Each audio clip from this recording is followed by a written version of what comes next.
Hey, good morning, everyone. This is the best part. I like to see where everyone is coming in from. So it's fun for everyone to begin to see the chat features. Um, Joining us today, so Kush Patel, he's a senior partner with E3, and Kush leads the firm's asset valuation and market advisory practice. But Kush, what's interesting is that we started off the conversation this year with our Power Plays podcast. So Tamara Reynolds, my co-host of Power Plays, and I started off the conversation with you, and we talked a little bit about the work you did on behalf of the state of Virginia, looking at whether or not data centers had influenced rising cost or cost shift in particular to other consumers. That was really important work, but that's sort of the tip of the iceberg. And I want the audience, one, so they stay with us, but I'd like them to hear a little bit more about the background that you and the team are doing on large loads and data centers. Yeah, no, appreciate that. And yeah, really appreciate the opportunity to discuss this important topic today.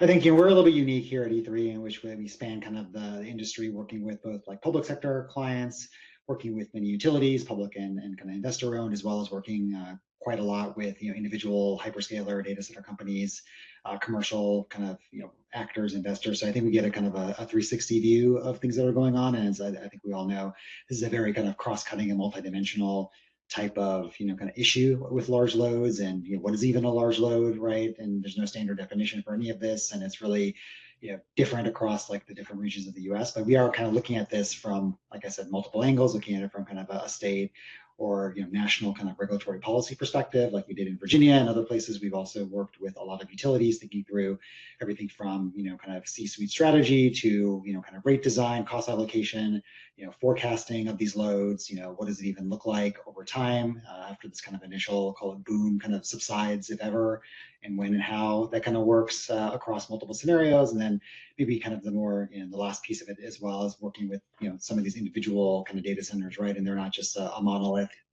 They're very kind of heterogeneous and have different views, and also are very kind of regional players. So yeah, really happy to talk about all of that, any of it. It's a very dynamic and exciting kind of topic, but also very kind of uncertain and evolving in real time. So it's keeping us very busy. Fantastic. So we're going to start off with a poll. So we'd like to go ahead and begin and learn a little bit about the audience that is with us. So I want to know from our audience perspectives, are you serving or have you been approached by a data center? And so you can respond yes, no, and it may be a large load, but not a data center. And this conversation is going to be applicable as well, or you're just tuning in.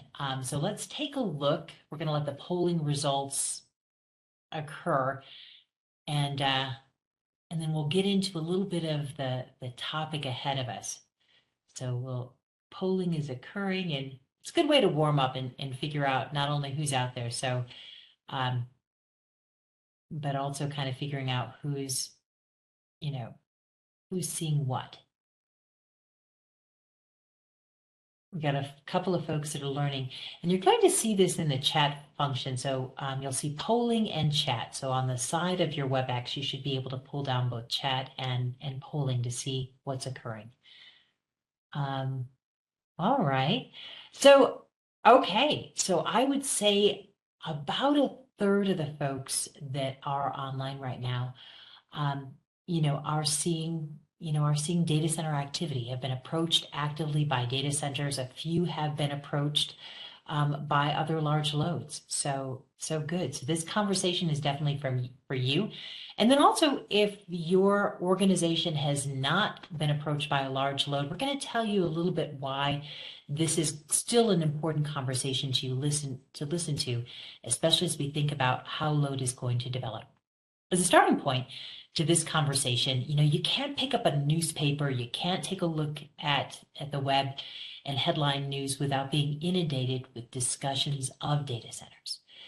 And so right now, I think there's a lot of uncertainty, a lot of concern, and a lot of these are really worried that data centers might be driving up bills, right? And so I think there's right now, if I had to think about what the dominant headline is that, oh my goodness, the data centers come to town and it's going to drive up our bill.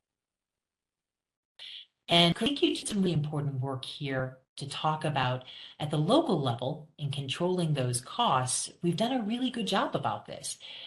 So I'm going to ask you off the cuff, if you had to think about what the next headline might be about data centers or large loads, what do you think the headlines we're gonna see next on this area? Yeah, I do think we're going to see more of the same, right? And I think it's going to be difficult to understand the causation versus correlation issue. Like rates have been going up, as we all know, for kind of a variety of reasons. Like I'm based in California, so I experience it acutely here, just given the rapid rate increase for a variety of reasons. A lot of it driven by things like wildfires, T&D investments, like things that are kind of unrelated, right? So I think, there is some, depending on the jurisdiction, like what we've seen in our own work is that historically, there's been real no kind of cost shift or subsidization.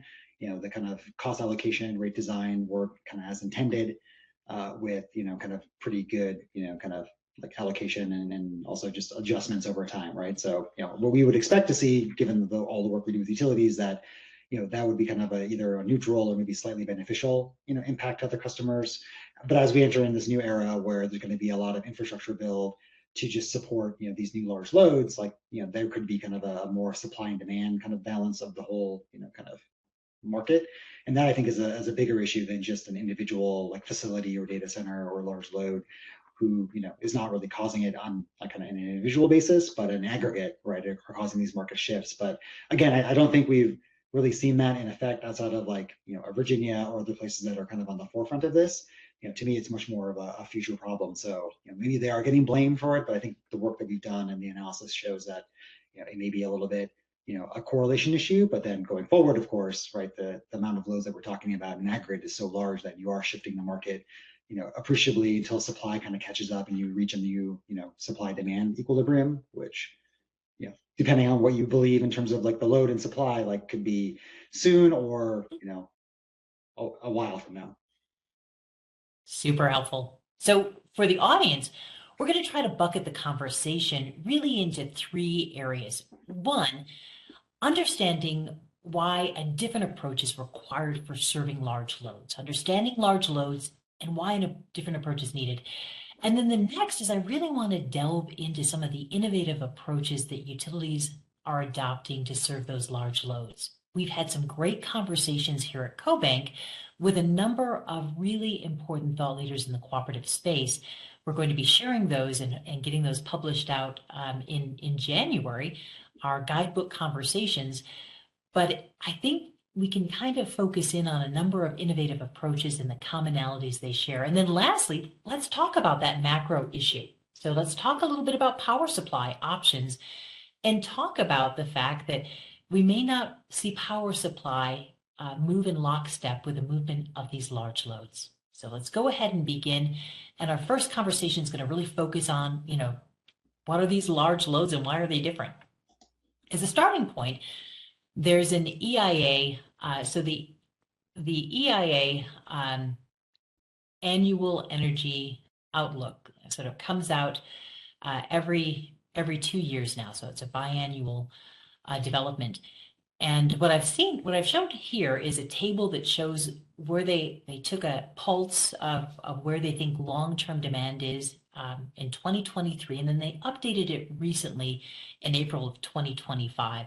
And you're going to see a profound change. One, just take a look at that bottom line, and I showed that in the graphic to the right, is that all of a sudden we've seen a step change from little or no demand growth to something that's approaching 2% and likely higher. So if we actually redid the work, and we won't see this redone until 2027, but my guess is 2.5 might be that long-term run rate.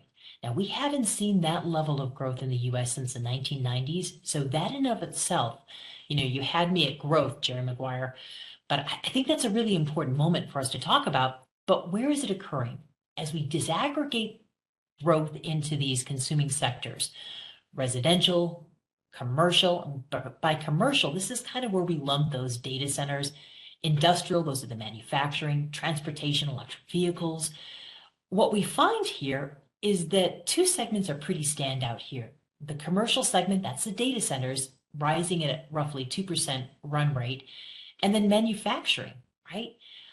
So this is a really important So when we think about this, Kush, I think it's important to sort of acknowledge that, wow, what's really driving expectations of long-term demand are going to be those large loads, are going to be the industrial and commercial segment.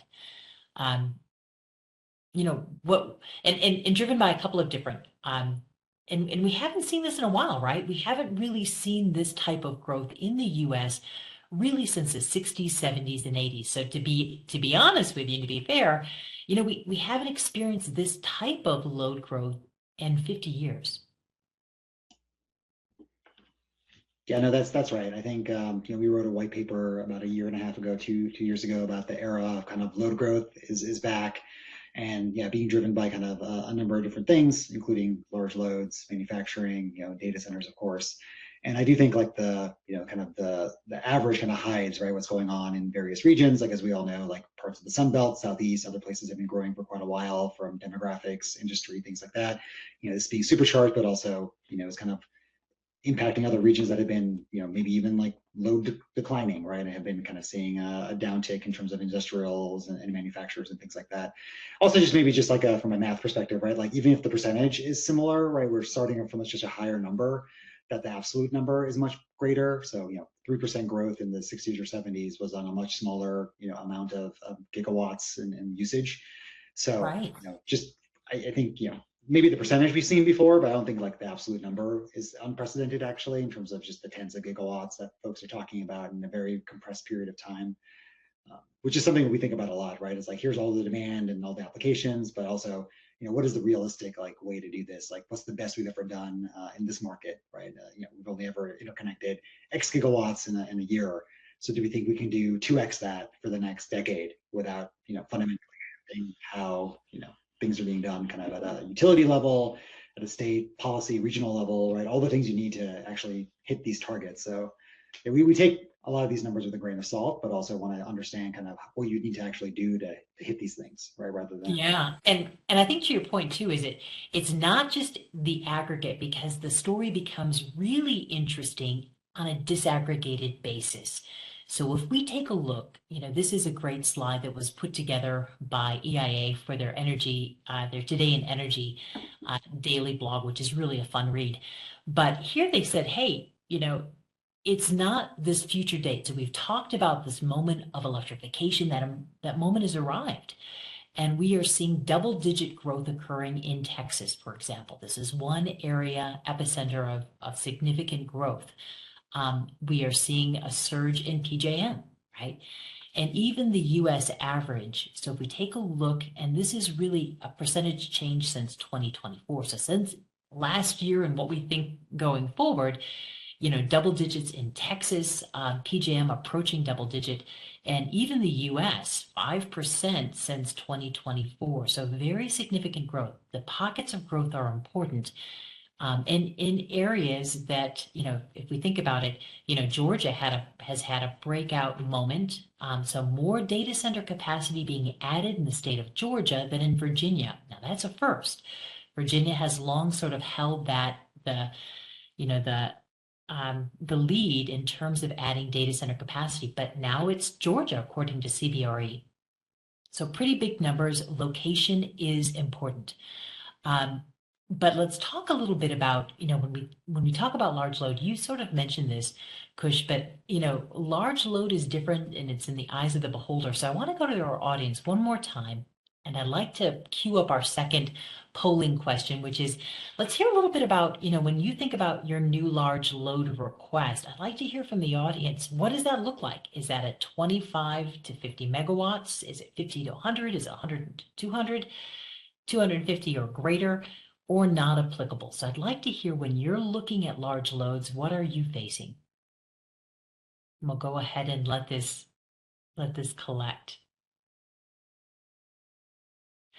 So kind of what's fun here is that even with data centers, Kush, IBM last year, they tried to put a definition around the size of data centers, and they talked about the micro data centers being that 150 kilowatt, the small being between 1 to 5 megawatts, average being around 100 megawatts, and hyperscale is 100 or greater. And I think as we think about definition, our sense of definition is evolving, is changing. EPRI's poll last year. They had a great poll, and they talked. EPRI has 114 members, and 22 participated in a survey. And of the surveyed amount, 75% said that the common size of a data center 250 to 500 megawatts for those members. So what do we have so far? So here, yeah, we're seeing a pretty good dispersion. A lot in the 25. So about 13%, thanks Paul, he's doing the numbers in the background, are 250 megawatts or greater. So we have a couple of pretty large size requests coming in, but they seem to be dispersed. And I think this is relatively important. One of the slides I stole from the work you've done, Kush, is what it means that size kind of matters and it's all in the eyes of the beholder. But talk to us a little bit about when you thought about conceptually about these loads. That's right. Yeah. And we really do think about it from kind of an incremental basis where you're adding kind of a relatively small amount of load kind of over time. It doesn't really cause too many issues. Obviously, when you kind of start getting bigger, you can kind of absorb that more on a one-off basis where you have kind of targeted upgrades and investments you need to kind of do to serve that load. And of course, we have kind of the whale here, transformational, where these new loads, and this definition, of course, like differs quite a bit, right, depending on the size of the system relative to these loads that are coming in.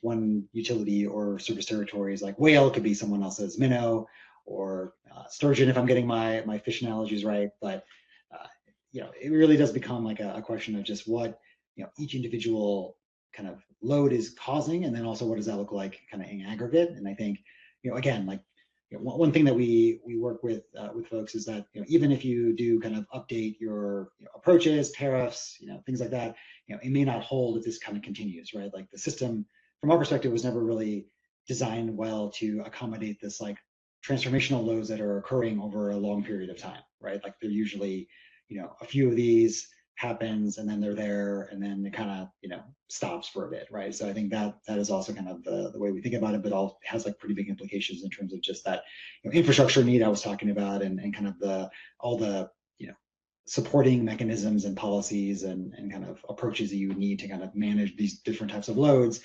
for a particular length of time. So yeah, and I think that's super helpful. I had an opportunity to catch up with Lisa Tiffin, and she is Tri-State's Chief Commercial Officer.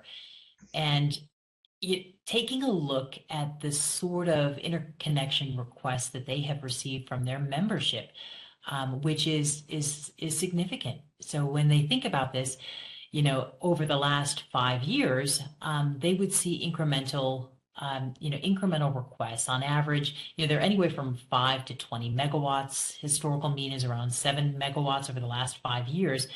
And then all of a sudden, their membership is coming in. They had 10 data center requests coming in from members, and they range from 45 to 650 megawatts. So multiples of what they've experienced in the past. And then they would increase from 300 to a gigawatt over the next decade. So very significant. Collectively, they total 5 gigawatts. Their existing peak system, 2.5 gigawatts. So when we think about transformational, dealing with a 7 megawatt request is a very different challenge, and it can be dispersed, and it can be, as you mentioned here, probably just absorbed into the system. But when we think about 45, 100, 200, the likes of which we're seeing from our audience, it's certainly in the transformational category. So it requires us to think differently, and there's a couple of reasons why.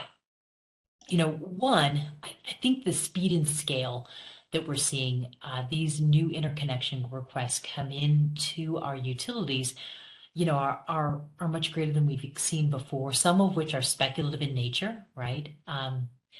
And then in terms of our traditional planning methods, our cost allocation and how we manage our grid, are really not set up to handle these types of challenges, right? The pace in which we've added resources and then incrementally added load, it's just the scale of which is different. So requiring new strategies, making sure that we understand. You've been doing some interesting work in terms of, okay, we have the initial forecast. So we're taking a look at a utility system, And we have the initial forecast, but how does that load change? Especially because what we've experienced oftentimes is if we like a site, we tend to become more dense in that particular site, right, with these loads. So what does that look like? Are we, once we've proved we're capable of managing load, how does that change? How do our collaborative partnerships need to change? All of which are really essential if we're going to meet our mission critical reliability, affordability, sustainability requirements to meet our membership needs. So I think that's relatively important. So let's get into this. So I think when we think about the innovative approaches that utilities are adopting to serve loads, the part here is that it's a work in progress, right? I think this is an important part of our conversation, is that oftentimes we're seeing utilities pilot a program and they may have to do another cost assessment and figure out if it's working. But as a starting point to that particular conversation, I think it's important for us to begin to bucket and think about these types of risks. So certainly the revenue concentration, right? That's an important part of the discussion, that the revenue concentration is different than what we've experienced before with our membership. Real concerns, as we saw from the headlines, about cost shifting. The possibility that we're going to build a lot of resources and maybe this particular segment becomes super efficient. And I want to pause on that point. What we noticed, we had a really great webinar earlier in the year with Dr. Aman Shahabi from Lawrence Berkeley Labs. And that conversation was really interesting because his work showed that from 2000 to 2005, Kush, there was real concern we were doubling the amount of electricity demand from data centers. From 2005 to 2014, that segment was nearly flat because of the efficiency change. The way in which we're using electricity within those facilities became super efficient. We also had the Great Recession occurring during that period of time that impacted our use of data centers. But there's a real concern we might go through that again. And then what if we double the size? I just mentioned Tri-State, had a great conversation with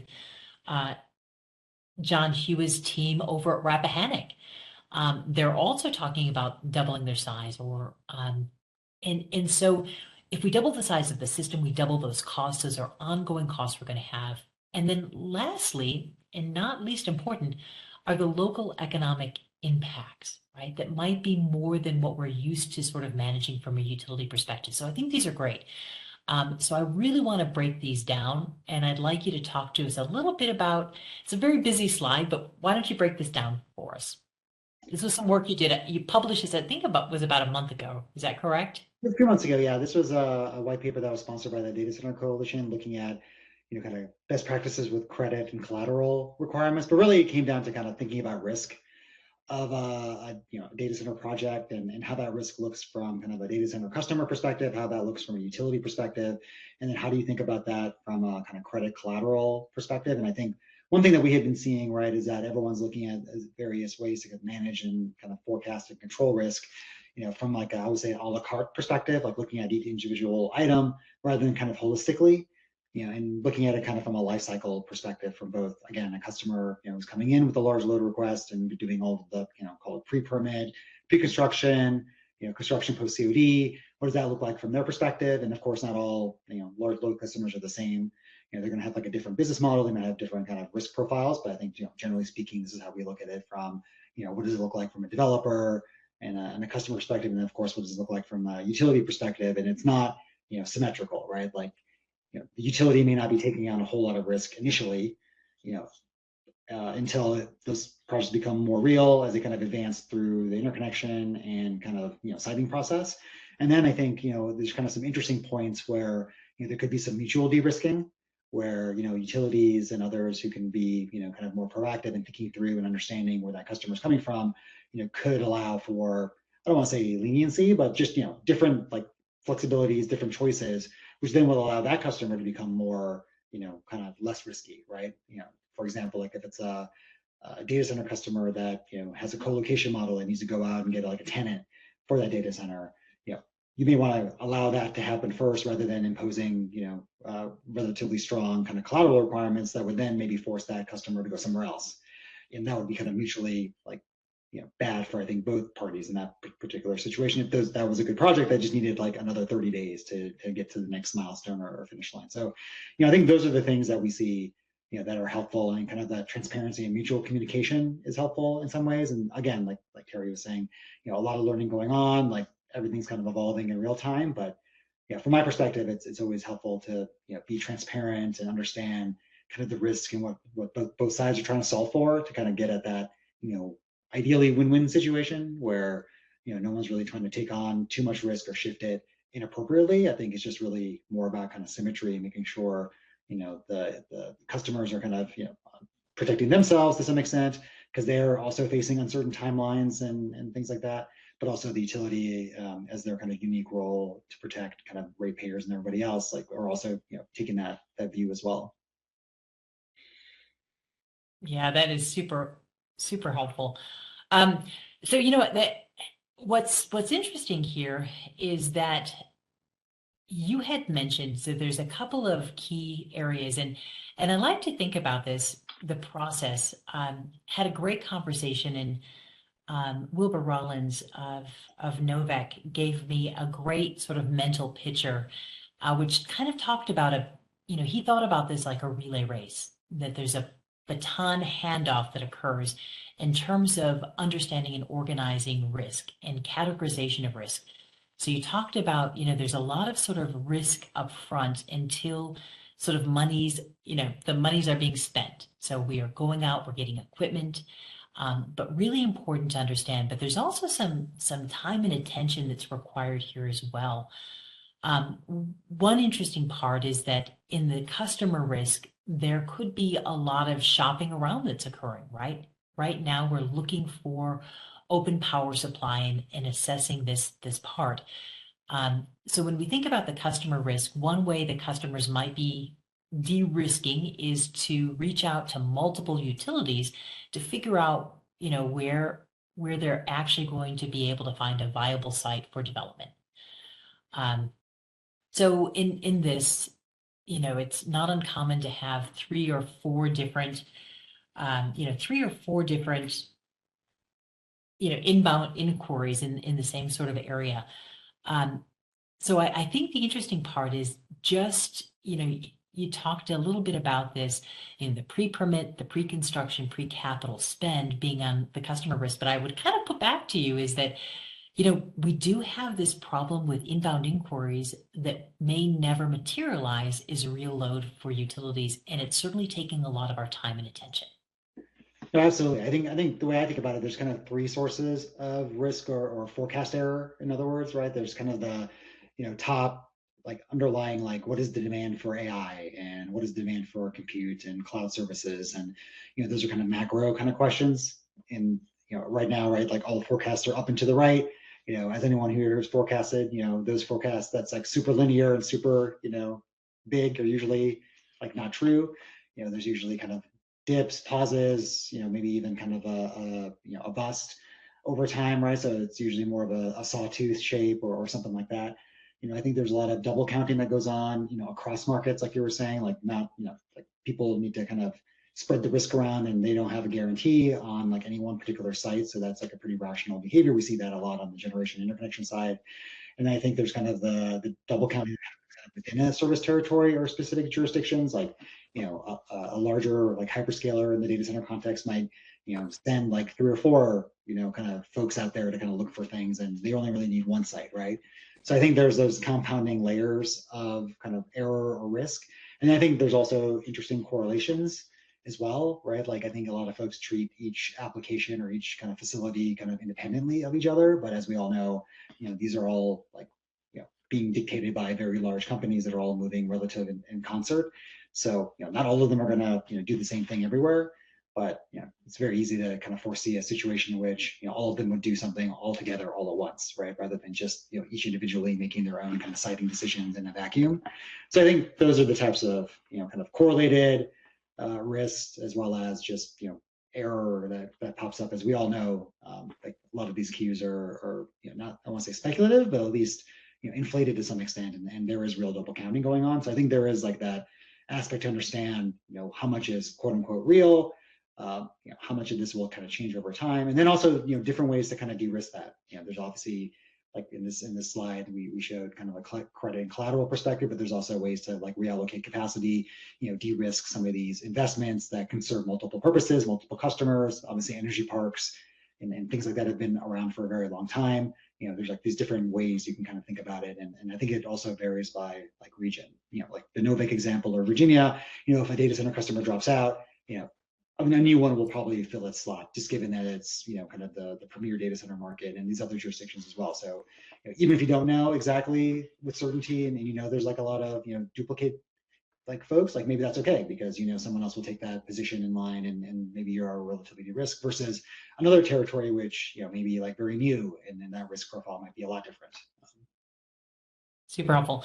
So I want us to walk through this process, and let's talk about, so when we start to onboard, I thought what was really interesting is, in speaking to a number of cooperatives, is that standardizing the process, right? And so if we think about handling, if we handle these large loads in a similar fashion, right, to make sure that we've covered all, all of the risks that might be out there. There was pretty helpful guide. So especially, NERC has taken note of these large loads as well. And they've also sort of said, okay, when onboarding, there's a certain amount of information collection that should be required. They put together, the large load task force has put together a really helpful, which is the NERC, it is the data center information request. I'm going to go up and copy that into our chat room too. That's really, really helpful, which starts out, there's information you should be asking these particular customers, right?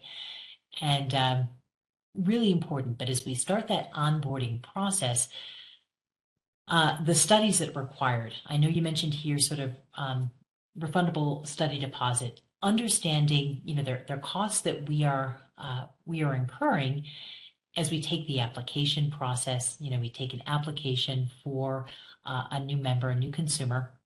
We go through the process of studying if this is going to actually work. This is an area that I've noticed there's a lot of differences in terms of, typically based on size, but in terms of understanding, the cost of service study is going to vary based on several factors. So the size of the load that's coming in, the complexity of the facility that's being energized, the depth and breadth of the analysis that's going to be required to ascertain our costs are going to vary. But we're seeing, some coalescence around the fact that, a small, and by small, I'm taking a look at AEP's 2024 data center tariff settlement case, 25 kW to 50 kW, that's kind of that micro level $10,000 study fee. And as we sort of, get larger, when we're looking at about 100 megawatts or greater, it's about 100,000. But you see some variation here in terms of the cost to figure out cost of service study required for these consumers, anywhere from 100 to maybe 250,000 for a common data center site, understanding what the cost of service may actually look like. Setting forth, those requirements that trying to have kind of a bridging mechanism. Are you seeing, what are you seeing in this space in terms of understanding the cost of serving the load? Before we get into to actually serve, even I think the state of Texas has kind of come out with is what they think the cost of service should actually run. But you've seen a lot of organizations weigh in, but I think it's also depending on the system, right? What are we actually having to spend to figure out, what it takes to serve these customers or these loads?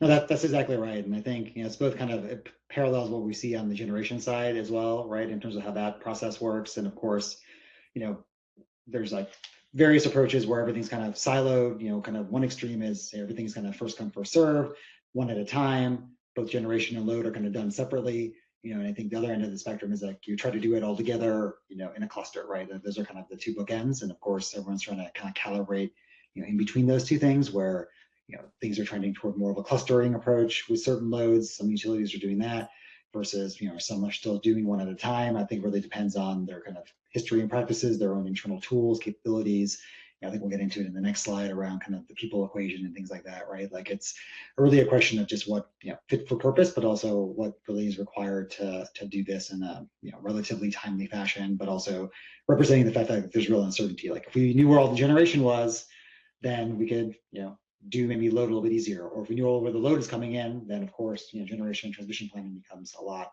kind of cleaner. But of course, both things are very uncertain. So I do think like folks are kind of trying to figure that all out while trying to come up with reasonable kind of estimates around like upgrades and costs and whatnot. So we are seeing innovation there. Like I said, with clustering, doing these things more together.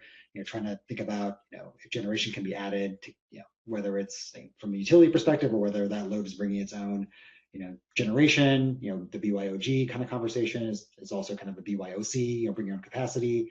So, lots of different approaches. I don't think we've seen like any one single one being, kind of better or worse necessarily. It's just really, what is kind of the best way to do it in the near term, but also, without call it breaking the system too much, Right, right.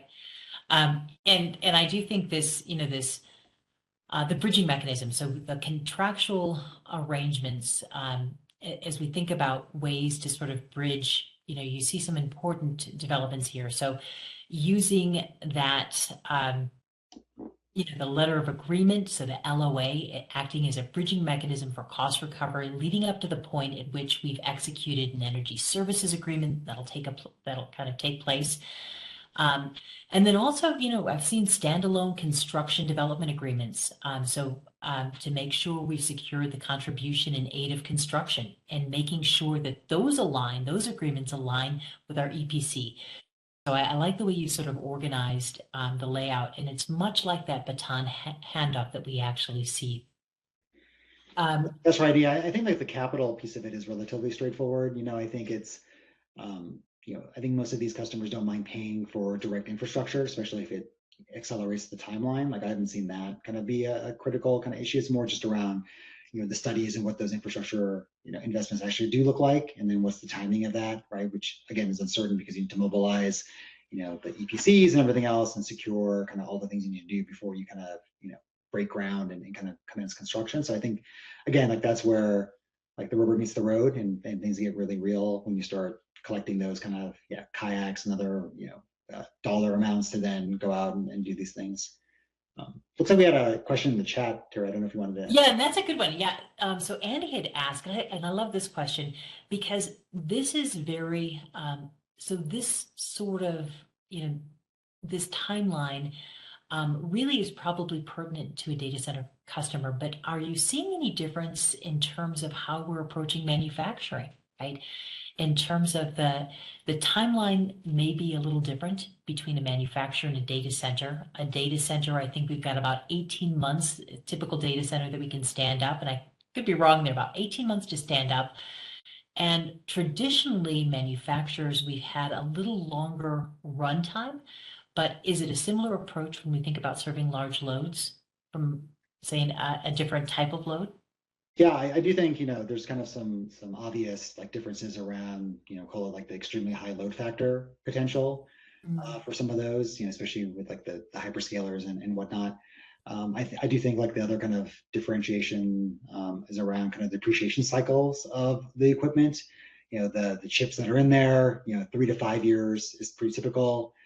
So they need to kind of swap it out and replace it with potentially, either more dense kind of server racks that might require more power or more efficient that might require less power.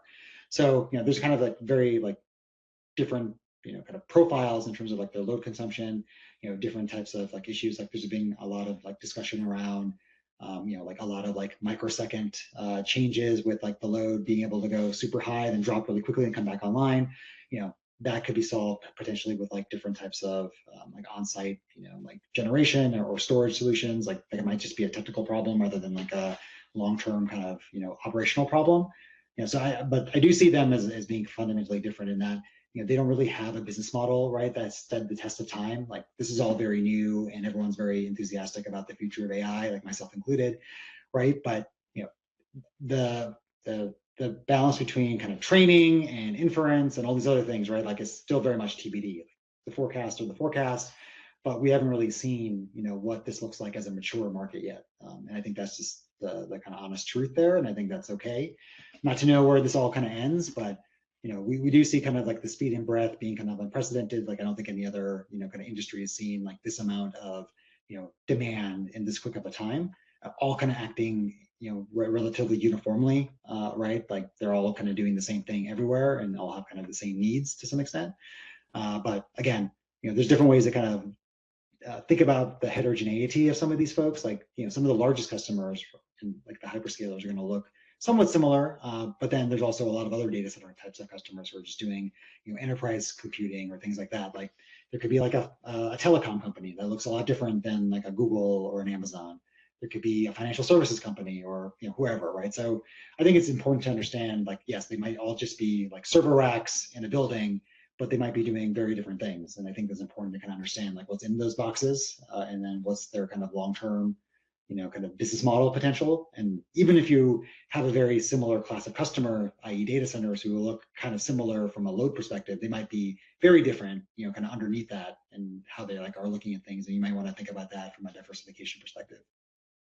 Because all of these are going to actually have an impact on the way that the grid is actually used, right? Yep. So you had mentioned with AI loads, and we have seen some variability, very short-term variability, just in terms of the way that these workloads are processed. So the processing and the compute use can be different, and you're going to see a lot of, when one drops off. So having more of a smoother, smoothing that load factor is a conversation to be had, especially if you're dealing with that type of workload. Really important. And of course, with the manufacturing base, you may not see that high base load. What's the operating rate look like? So, and all of this means something different with regard to how we're actually using the equipment, the wear and tear, and the replacement cycle that we need to think about from a utility perspective. Now, one easy way, I thought about this, is that the conversation we had was interesting. So at the start, you sort of talked about how this era of new load and large load is going to fundamentally change the way we're doing, business as a utility.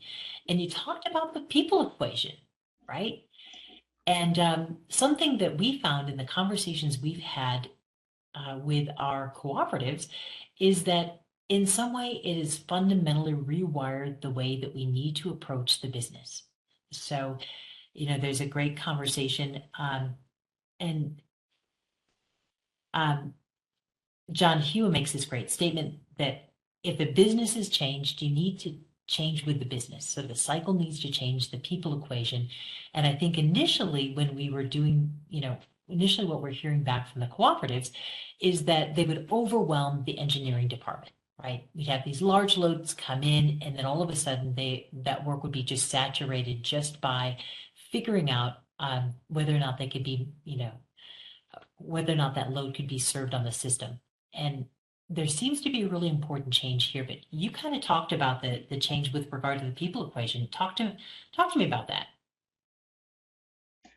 Yeah, I think when we kind of looked at this kind of early on, right? Like obviously there were, on both sides, like, many utilities are understaffed and have like resource constraints, especially with an aging workforce, and also, let's call it like poaching that kind of happens, right? Where folks are kind of moving on to the developer side and things like that. But also on like the large load side as well, right? Like most of those folks, maybe come from a real estate background or really hadn't thought about, kind of power in any great way. It was like low on the list of things, like we need to develop a site, we need to get water, we need to get fiber, or we need to do other things from an industrial or manufacturing perspective. And we'll work with the utility, but it wasn't really a constraint. Like they can meet our demands in the next like 1 or 2 or 3 years. Of course, that's obviously flipped. So there was also like just not a lot of people to talk to on like the customer side who can like engage in these kind of conversations, and they were staffing up as well.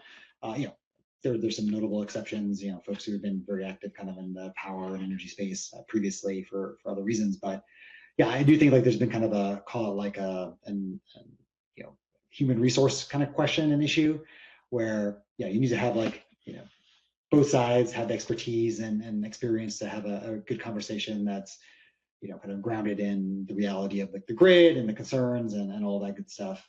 So I think that's been interesting to see from my perspective over the last year or two, where those are much better conversations now because there are people on kind of both sides who can like have those conversations and understand the constraints and all of that. Again, like this is, becoming a little bit more, just getting more comfortable kind of on both sides, right? Of just what's going on, what are the real needs. But I do see like there's, still kind of some, I won't say miscommunication, but just different standards that, it's interesting for me to see some of the kind of larger customers, are getting a little bit, what's the word? A good kind of neutral word, like a little bit like surprised that some of the goalposts from their perspective are moving, but again, like folks are just trying to manage a very kind of uncertain and changing environment, and that's always been the truth, right? And anybody who's like worked with like generators or interconnection, these are never like go exactly as planned, especially when there's a lot of demand, for that scarce resource of grid capacity. So, I think there's kind of an education process that's still going on, like it's not done yet.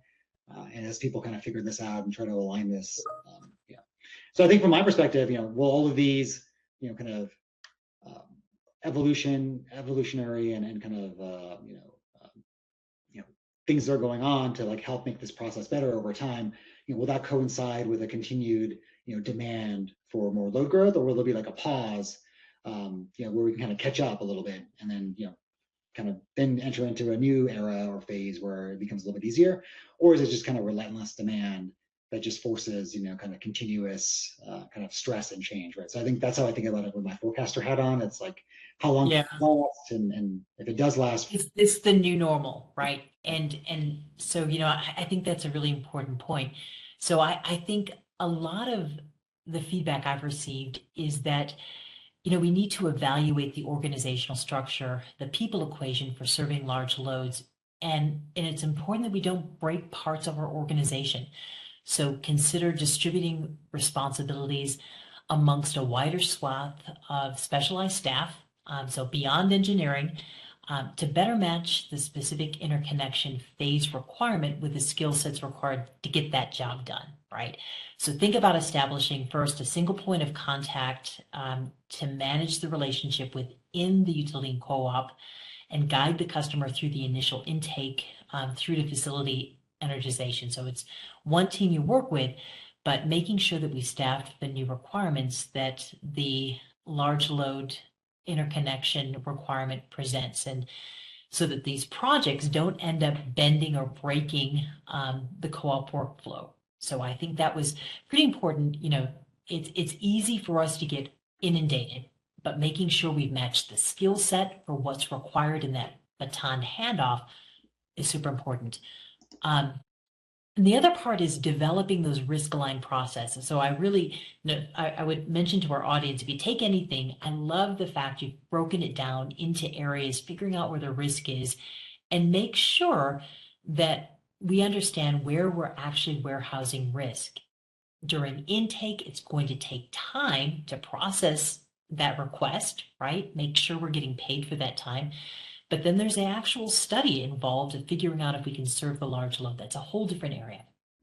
And then I think the last part is developing those high density financial safeguards. We talked about the construction and aid, the contribution and aid of construction, a really important vehicle, timing that with the outflow for the actual equipment that is being purchased. There's another part, though, I think is really important, Kush, which is it's not just the delivery infrastructure, it's also what we may be on the hook for power supply, the actual supply. So if we're going into the marketplace, if we're going to PJM and I'm making purchases on behalf of my large member, if I'm doing a monthly billable, PJM is going to have a weekly bill coming in and invoicing, making sure we've got the collateral requirement. And I think it's important to understand, the difference between our delivery infrastructure and our actual supply costs, making sure we understand and have financial safeguards set up for these collateral to make sure that we're not, we don't end up holding the bill or our members hold the bill on behalf of a large load. Yeah, exactly right. I think there's actually news in PJM recently that some utilities that actually had excess capacity because some of the large load had not showed up yet, right? And there's like that timing issue. It's very real. And we're seeing that today, where exactly, like just being 6 months off, is a real impact. And I think that that is like exactly the type of risk that, needs to be kind of talked about and mitigated and, approached like as a very like real one. Like as, these ramps, like they're not all coming online at the same time. And there is like that mismatch, right? Like, as you said, the delivery piece of it, like that could be, I think, relatively like that could be timed that's known. Like, these are the investments we need to make. These are the bills that have to be paid, especially for long lead time equipment. You know, make sure like that financial commitment and collateral is kind of symmetric and kind of reasonable. But then, yeah, can you actually get the load on time on both sides? Like, there's the vice versa of that. There's also like a number of examples of data centers that are kind of sitting empty, waiting for power, right? So that's also a big concern as well. And I think it's kind of both things happening at the same time. So I think that's like trying to figure out the signal from the noise. And as we've been talking about kind of during the whole webinar, it's like, the national story is interesting, but it all comes down to kind of specifics, and every kind of large load request and every utility you might be looking at this kind of from a different perspective, having different risks, and maybe having both those risks at the same time. Simultaneously, short one customer, long another customer, and then how do you kind of manage all of that kind of in real time, and what happens if things get delayed or subsequent tranches or phases have to be kind of canceled. So yeah, I think we try to, when we like work on these type of issues, try to de-risk as much as possible, but also understand like these are real risks as well. You can only do so much at some level. Yeah, and from this, from the standpoint of the common financial safeguards we're seeing, minimal, making sure on the billing requirement, there's going to be a minimum monthly demand charge, a minimum monthly energy charge. The contract terms also making sure that they align with the investment being made. So the terms are anywhere from 8 to 20 years, on average 15 years of contract, to make sure it's aligned with, with the asset. I did want to get into, I think, a relatively important story, which is power supply. This is really where the rubber hits the road, which is, we've gone through that first cycle in the 1970s. We saw a lot of base load that kind of matched the amount of, the type of load coming in. I love the fact we had a great conversation with NextEra's Peter Scanza, who talked about from the 2000 to the current date, we've gone through 2 cycles, and they're really replacement cycles. First, a big natural gas boom that actually ended up in shuttering a lot of inefficient coal units, and then more recently, renewables. But this new cycle that we're getting into that may not be that match. You talked about it in the podcast as that messy 5-year period, that window we're in right now.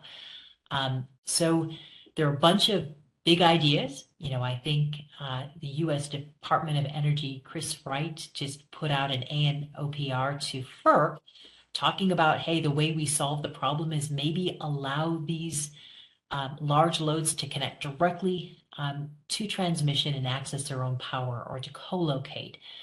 I think that's an interesting story. So in the power supply story, I think it's something that we're writing, but some interesting developments. I'm frankly a little concerned going down the path. 15% of large loads currently actually connect to the transmission system. So it's not unusual to see this, but certainly bypassing local investment in our local distribution systems, I don't think that's a great solution. And I think for a lot of large loads, having a professionally managed grid is a good thing. Having redundancy is a good thing. But love to hear your thoughts here. No, absolutely. I mean, I think it's, there's a reason why there's a grid, in terms of the network effects and benefits of that. I do think like the, kind of co-location or kind of island situation is, maybe it could be a short-term bridge, right, to kind of address speed to market issues, but from medium to longer term, it doesn't really make like economic or, kind of physical sense from a resiliency, reliability kind of perspective, as well as from a cost perspective. So, I do think it kind of all trends back to, what we all know, I think on this webinar, is that, like the grid exists, and it's very important to kind of continue to be kind of invested and strengthened and expanded, right? So I think that's a view that, we share, and what we see kind of across the board from both like utility side, large load side, the serious players like know that, right? And I think it's a question of just what do you need to do in the next several years to kind of get online to manage all these different kinds of risk, like to make sure you have enough supply and delivery infrastructure to kind of meet all this. But then, what are the new investments we're going to be needing, new innovations, both in terms of processes and regulations, which we're seeing a lot of, like SVP, others, coming up with really interesting and innovative interconnection processes, like ways to like think about interruptible or non-firm service, conditional service. Like these are all not new ideas, right? Like they've been used before. We're using them again in a different context. So I do think like there's a lot of that going on. I do think it's an interesting thing where there's a lot of like discussion in the next like the future technologies of 10 years from now, right? And there's like that donut hole in the next several years of like how do we get there, and the different types of resources, and what does that look like as we expand the grid rather than just replace it, as a normal like 40-50 year kind of replacement cycle that we've been in for a while. And then how do you do all this at once when we need to do all these other investments? And I think we talked about that a little bit, Teri, and around yes, you can like isolate all the risks and kind of keep everything kind of separate, but then the downside of that is you also don't get the benefit of those investments and things that can be spread across for other customers and the broader grid as well. So I think that will be kind of the big discussion for the next maybe 5, 10, 15, maybe forever, around who has to pay for those like upfront investments, and then how do you think about who benefits from that over time, and then what's the risk of those investments as well, and then can you get that timing correct, or are you going to be what we've seen in the past where like the timing is not correct and there's some real kind of issues. Okay, now we're going to end this with kind of a speed response. So, I'm going to go through these. So, AI data centers desperate for electricity are building their own power plants. True or false? Yeah, maybe all of these are maybe. Like kind of. Yeah. So I think in that sense, but do they want to? And then, here's how the AI crash happens. Is it a bubble? So I think you've got some strong views there, but are we seeing, does this feel like a bubble to you? Yeah, definitely exuberant. I think it really does come down to like the future of AI usage, and is it really gonna, impact kind of every aspect of our life. But my personal view, right, like all the tech companies will say this themselves, like they know there's an overinvestment going on, and will look more like the 2000s fiber, kind of investment where, yes, like the internet was real, like we all know that, and it was a timing issue, and it took about 20 years for all of that fiber to be used, right? So they built a lot, and for a while it was kind of underutilized. So long term, yes, maybe medium term, Short term, term, little could be a rocky. deflation, could be a pop. We'll see. Flexible power used by data centers is fiction, report says. Can they be flexible? Yeah, I think this is something we're working quite a bit on, and there is some potential to move around, kind of workloads at the kind of cloud and AI level, and we're seeing some innovation there. But a real kind of hard limit, maybe 5, 10, 50% of load could be moved around a little bit here or there. But ultimately, it comes down to on-site generation is the real source of flexibility. But a fast evolving topic, and we don't think it's gonna still being worked on by lots of folks. It's not ready for prime time by any means. And I do think this story, and I'm going to tackle the last two, which is, the political shocks of data centers and electric bills. The fact is that this investment is needed. I think if we structure it in a way that makes sense, I love your how you think about risk and apportioning risk and making sure that the systems is being paid for. But I think this is a time that we need investment, and this is a deep pocket investor. So I would be cautious to place all the blame in one basket, in that data center basket. And then lastly, can the US make big nuclear reactors? And Kush, I'm just going to say, I hope so. I hope so. Yeah, same. As an engineer myself, like I would love, for that technology to come down in cost and expand, like I think most folks would. So we'll see. Jury's still out if we can kind of achieve that, but lots of folks are working on it. And like you said, don't want to place blame on data centers, right? Like they are kind of a well-resourced and an incredibly innovative class of customer that will be investing in the grid for many years to come. And I think that's the thing that gets me most excited, is to both leverage both the kind of capital, but also the innovation to really provide the revenues we need to kind of reinvest into the grid and expand it, but also take some of the risks that individual utilities, especially smaller munis and co-ops, can, in terms of like technology moonshots, right? With like new nuclear fusion, enhanced geothermal. Name your favorite technology, right? And I think that's Yeah. the exciting upside of all of this in the next decade or so. First time we're going to live through an all of the above moment because we need to, which is exciting. I want to thank you for joining our program today and all of our participants, and also would invite you to go out and take a look. So the conversation we had earlier in the year, which was really about that Virginia study and understanding customer impacts. I think that's a great conversation, Kush, you and I had earlier in the year. I've got the QR code up. We also spoke to three really innovative cooperatives. That's Umatilla, Rappahannock, and Tri-State, all of the CEOs more recently. And that conversation can be had out along with NextEra's Peter Scantz, also available online, our most recent. And then lastly, great conversation with Basin Electric, how to build a power plant quickly. Invite our audience to go out and listen into those podcasts. So would like to thank all of you, hoping that you have a wonderful holiday season and a start to the new year. And we will start up our KED webinar series in Power beginning in the first quarter. So Kush, thanks again for your time and insights. Thank you so much.